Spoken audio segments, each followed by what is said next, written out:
Hey there. I know I said previously that I won't post new videos as often as before, but I wanted to get this one out of the way. Besides, I was feeling a little better today as far as pain. So I thought I'd show it to you my latest Lego build and review. It's the Star Wars 1818. It's not the latest one released not long ago, but the one that retails, yes, is still selling on Lego.com, and it's not retired. So if this interests you, coming up right after this.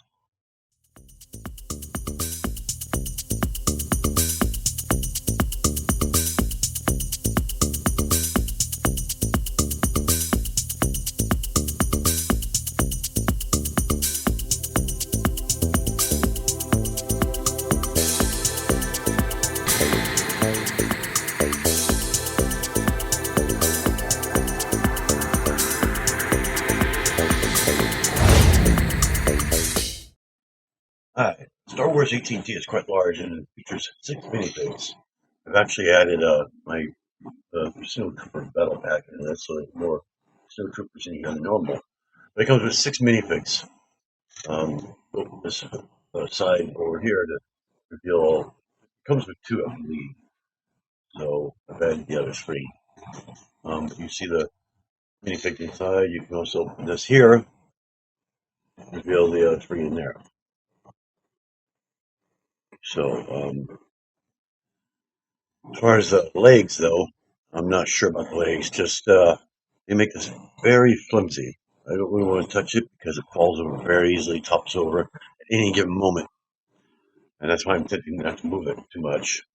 The part usage is great on these angles and everything, created by plates all over the entire build itself, and overall very fun build. Just like I said, very touchy, and if not connected securely, especially right. I believe it's this one here. If not connected securely, it just goes flying all over the place. Speaking of the legs, during this, I found it to be very repetitive, which is kind of a given. I mean, come on, there's 4 legs, but was kind of annoying.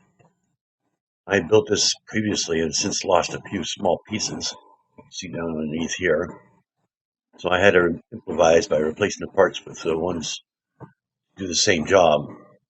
Just like on these right here. These are a little different than the way it normally is. There's also a string that you can hang Luke up to go into the AT&T, just like in the movie. The way you do that is lift this panel right here, the gear, and you push the gears forward. You want to hold on to it pretty good here. And as you push it forward, you can see that pulls them up, like in the movie. Kind of a tight axle there. I guess that way it won't pull them back down. You can also stop it a little bit.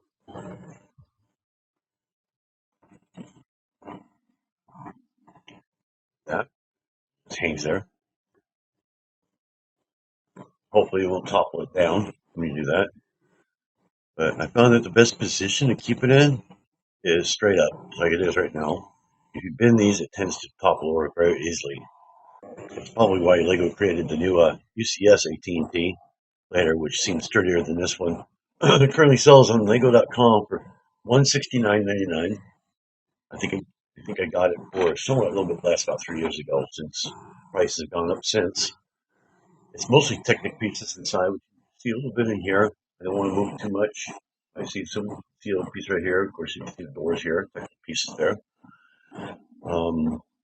Like I said earlier, it's a very, very fun build.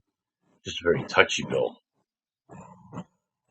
Well, that's my review on the Star Wars AT&T. I hope you liked it by smashing that like button and subscribe. Get notified of any more videos like this one. Leave a comment. Let me know if you agree or even if you disagree. Or if you own the set. About any problems you've had, or even favorite things that you like about it. So, thanks for watching. Bye for now. Please subscribe and hit that bell to be notified of videos I post. Thanks for watching.